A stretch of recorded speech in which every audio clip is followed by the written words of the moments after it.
Hello, welcome once again. Today I'm going to show you how I restored this bag. It's actually a blue suede bag, but it was peeling off, so I had to cover it with some fabric, which happened to be corduroy. So, yeah, it's in good condition. So it was hard to throw it away. I just decided to do this and it came out nice. Now, to show you that this is not just a trick, I'll cut some part of and expose the peeling. So yeah, it was in pretty bad shape.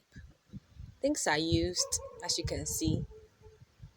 Then the corduroy fabric, this is how it looks. It has some lines in it. First, I'll show you the technique I used on an alternate bag. So I cut a strip.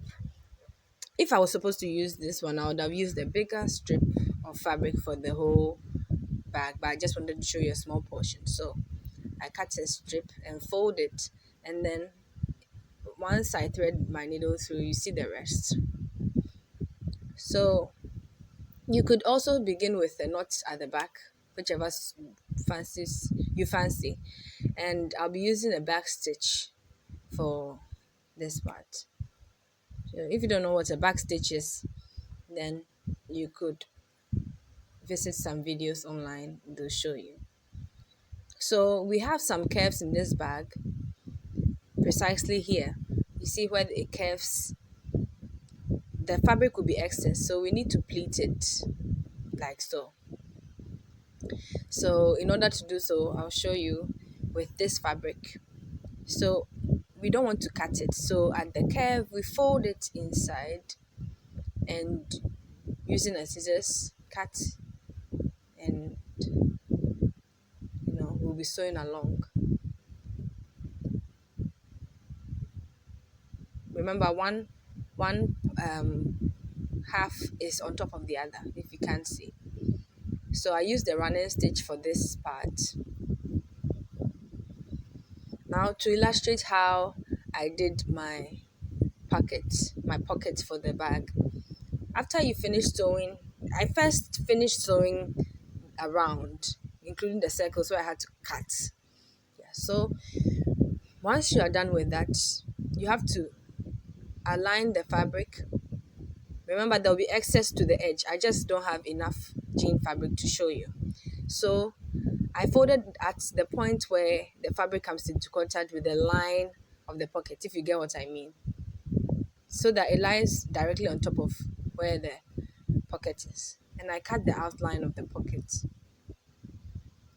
Then using an extra piece of fabric, approximately the same distance from top to bottom of the pocket, I push it in, straighten it up. And this will serve as the flap that we'll see later. I'll show you. So since we don't want the edges of the fabric to show or to fray later, we'll be cutting the sides and folding it in so that it looks a lot neater. Then I sew using a running stitch. If I was using, because I can't redo it, I don't have another bag the same, but I would have sewn the fabric directly onto the bag, just like how I showed you in the previous the techniques slide, the part where I was showing the techniques. So I cut, and you know as you can follow, yeah. So after doing so and sewing along, that the biggest part, the most difficult part for me was this side. Remember to always push it in so that it's in line with the flap underneath, you see, like so. So I also used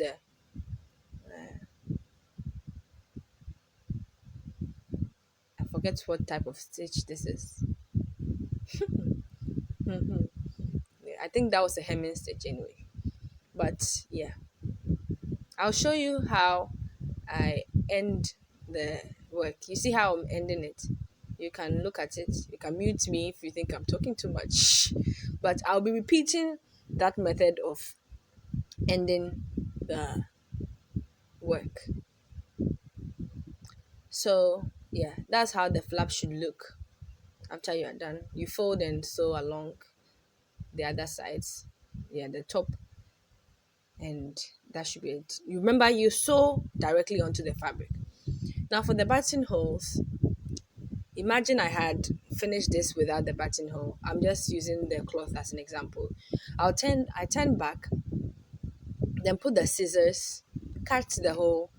Yeah, basically till you see the other side of the buttonhole through it. And then the finishing touches for where I unraveled the stitches. Now pay attention to this part. You see how I'm trying to end the work?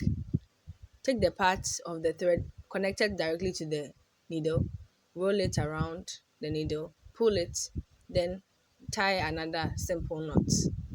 And that should be it. So once you're done, you cut off your edges and voila, you are done.